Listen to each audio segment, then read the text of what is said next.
gantiin jadwal aku yang pagi ini. Kalau misalnya kamu bisa hari ini aja. Dengan informasi umum data peserta ASIP, di mana almarhumah Dr. MAA ini ada teman-temannya yang lain. Jadi ada sekitar 14 orang dokter yang lain. Itu dari berbagai universitas.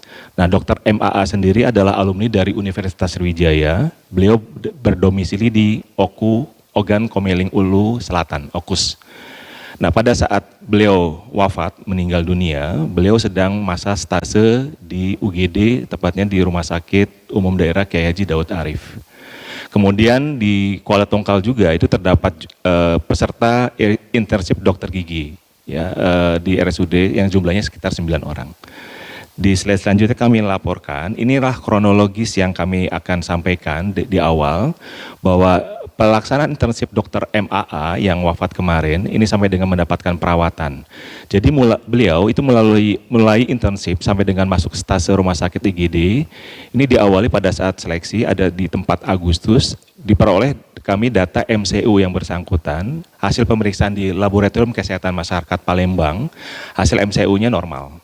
Kemudian menjalani program intensif sejak tanggal 11 Agustus 2025 sampai dengan 10 Februari 2026, ini menjalani intensif stase puskesmas, tepatnya di Puskesmas Kuala Tungkal 2. Sepanjang proses menjalani intensif tersebut, Dr. MAA tidak ada keluhan kesehatan. Kemudian pada tanggal 11 itu mulai periode intensif stase di Rumah Sakit Kuala Tungkal. Dan dilaporkan juga kami memperoleh datanya yang bersangkutan dalam kondisi sehat. Adapun di stase RSUD yang pertama beliau masuk di IGD, karena di dalam internship ini di rumah sakit ada 2 tahapan, itu nanti di UGD terlebih dahulu atau di Bangsal. Jadi di sana dari sekitar 15 orang itu dibagi 2 kelompok besar, kelompok kecil, jadi ada yang mengawali stasenya di IGD terlebih dahulu, di tahap yang lainnya menjalani stase di ruang rawat inap atau di Bangsal. Demikian pun sebaliknya, dan itu masanya adalah 3 bulan, 3 bulan. Selanjutnya, di slide selanjutnya kami laporkan,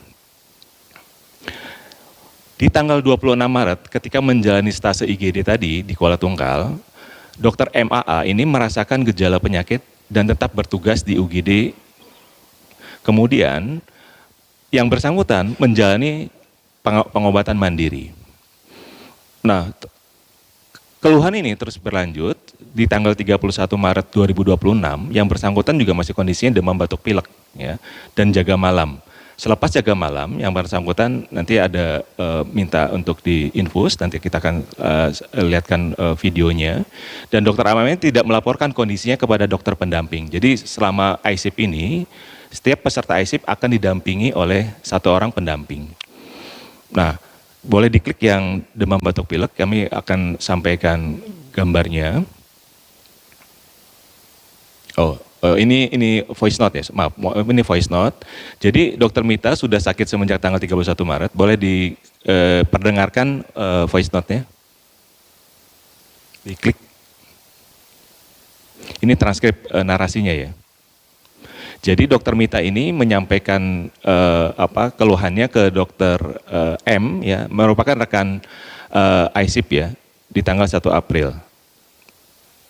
Bisa didengarkan ya? Kok kelihatan sakit nian gitu. Iya bang, Mita bilang kan, batuk pilek bang, demam panas nian, silau, udah bisa buka mata gitu kan. Dicobanya lah bang tuh, oh panasnya katanya jam 12-an tuh ya, ini 40-an ini katanya 41 gitu.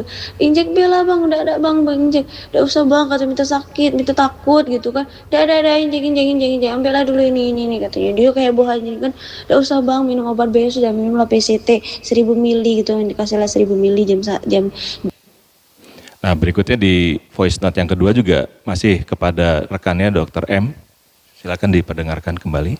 Belum minum, terus tuh kayak yang apa ya Renca, Nggak baca, napas aku panas, hidung aku panas, semua hal ini panas, sepanas itu Ren memang. Tapi aku gigil, minum kata bang tuh, buka be maskernya. Aku pakai masker karena aku batuk pilek kan, takut be gitu kan. Buka be, biar pasak nafasnya enak, minum. Mual bang, nak muntah gitu ya sudah aku ambilkan obat. Dan ambilnya obat Diolanso biasa sih memang. Cuman Nah, kemudian ada juga dilanjutkan di voice note yang ketiga, disilakan diperdengarkan. ayo sudah mendingan, tapi mati nian Ren, perasaan tuh kayak mati nian malam itu tuh.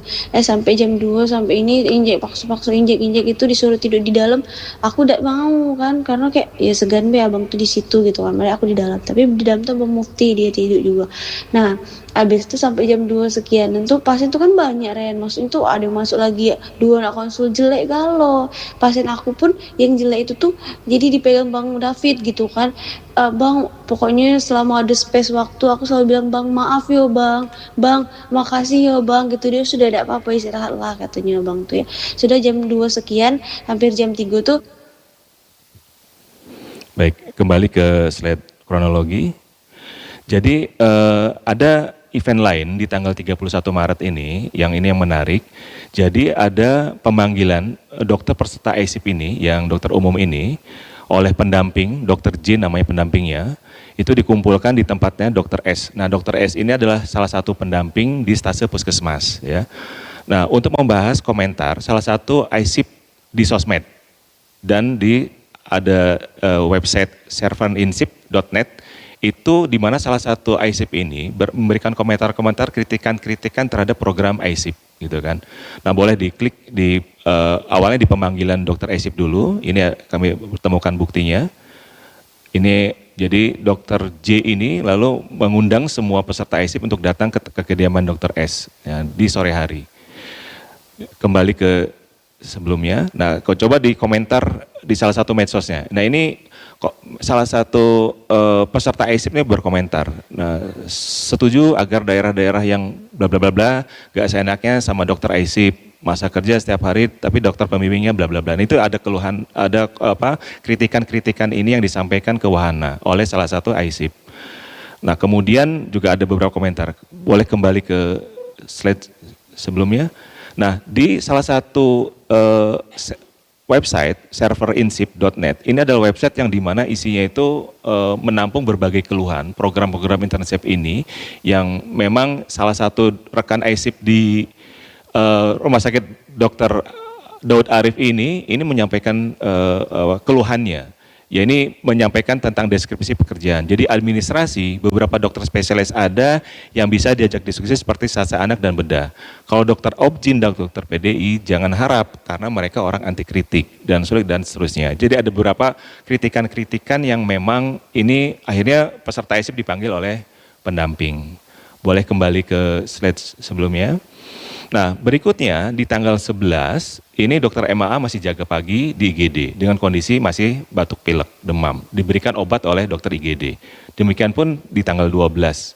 Nah, di tanggal 13 April, di mana 13 April ini hari ulang tahun dari dokter MAA. Jadi dia mendapatkan infus, jadi pasca jaga malam. Kemudian di UGD dia mendapatkan infus, dipasang infus, dan nanti coba bisa diklik dokter MAA.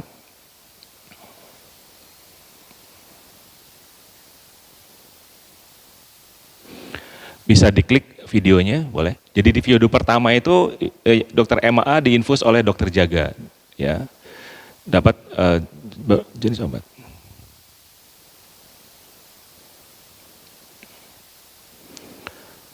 Ya. Nah, ini di video kedua. Ya, semuanya. Semoga sehat habis kumpul-kumpul ini. Bismillahirrahmanirrahim. Ya Allah, selamat ulang tahun. Satu perempat ada nih. Ya Allah, udah hati kuasa nih. Tidak bergerak dia. Iya, udah. Sudah. Syaratnya dulu. Jadi dokter Elma merayakan ulang tahunnya dengan kondisi pasca jaga malam dengan tangan terinfus, kondisi tadi masih ada keluhan demam batuk pilek ini ya. Dan di tanggal 15 April pagi tepatnya, ada informasi dokter MA ini mengirimkan voice note kepada rekan ISIP-nya, jadi meminta digantikan jadwal jaganya. Dengan terdengar nafasnya itu sudah agak sesak ya. Boleh diperdengarkan, silakan.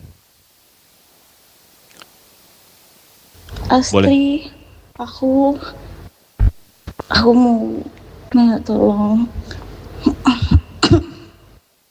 Mau minta tolong. Jadi kalau dari jadwal kan pasti ini ya, apa libur sih? Aku mau minta tolong gantiin jadwal aku yang pagi ini. Kalau misalnya kamu bisa hari ini aja, nanti yang malam biarlah Rena nanti yang gantiin. Aku nggak kuat, Astri. Ya, selanjutnya berdasarkan informasi keterangan dari rekannya, Dokter A ini bersedia menggantikan Dokter MAA untuk jaga di IGD. Kemudian di sore harinya tanggal 18, ibu kandung dari Dokter MAA ini menghubungi MZ itu kakak angkatnya yang ada di Rumah Sakit Kuala Tungkal dan langsung menghubungi Dokter F untuk mencari Dokter MAA karena informasinya ibunya menghubungi Dokter MAA itu nggak bisa. Nah, Dokter MAA ternyata ditemukan oleh Dokter F setelah dihubungi oleh MZ tadi. Ini di bawah tangga terdapat di bawah tangga tempat kos sedang berdiri dalam kondisi linglung. Jadi tidak menggunakan jilbab, mengenakan celana pendek dan atasan seragam scrub. Setelah ditanya oleh Dokter F tadi, Dokter MAA menjawab dia ingin berangkat jaga. Jadi kondisi sudah agak confused, linglung, mungkin ada hipoksia di situ. Jadi sehingga yang bersangkutan tidak menyadari bahwa atribut atau seragam ketika mau berangkat jaga itu tidak lengkap. Kemudian di 15 malamnya setelah kejadian tadi, Dokter MAA diantar dan ke UGD oleh rekan-rekannya karena juga dihubung oleh ibunya bahwa Dokter MAA tidak bisa dihubungi tadi dan Dokter MAA dijemput oleh satu orang perawat UGD dan dibawa ke UGD dengan menggunakan motor ya. Dan Dokter M dan Dokter F yang rekan ISIP-nya itu ikut mengantar. Selanjutnya, di slide selanjutnya, nah ini di tanggal 15 sampai tanggal 20 April, selanjutnya MAA dirawat. Ya setelah masuk UGD tadi, kemudian dirawat di Daud Arif, dan 20 April, tepatnya di jam 12.44, yang bersangkutan diperbolehkan pulang sejak pagi oleh dokter penanggung jawab pasien, namanya Dokter T. Namun Dokter MAA ya yang bersangkutan meminta untuk diobservasi dulu hingga siang hari. Jadi baru bisa pulang pukul 12.44. Namun setelah pulang ya Dokter MAA ini mengeluh demam tinggi lagi ya. Dan akhirnya jam 4.35 di hari dini hari ya atau subuh ya di hari berikutnya Dokter MAA masuk UGD lagi dengan keluhan sesak dan demam. Terus Dokter MAA jam 10.30-nya keluarganya datang ya. Keluarga ini berada di Oku Selatan. Jadi keluarganya datang ke Kuala Tungkal, kemudian menjemput Dokter MAA dan pihak keluarga membawa Dokter MAA ke Rumah Sakit Umum Daerah Raden Matahir Jambi. Boleh diklik gambarnya proses mengantar keluarga ini. Nah, jadi transfer dari Rumah Sakit Matahir Jambi dengan mobil pribadi karena untuk proses transfer ini harus masuk UGD dulu, kemudian harus melalui rute yang ibunya ingin cepat supaya bisa diantar. Nah, atas inisiatif itu akhirnya menggunakan mobil pribadi dan terpasang oksigen pinjam dari dokter pendamping. Dan proses transfer tanpa melalui rute dan tidak menggunakan ambulans ini ya, karena tidak mengikuti proses yang tadi. Yang seharusnya dengan kondisi seperti ini harusnya juga menggunakan ambulans.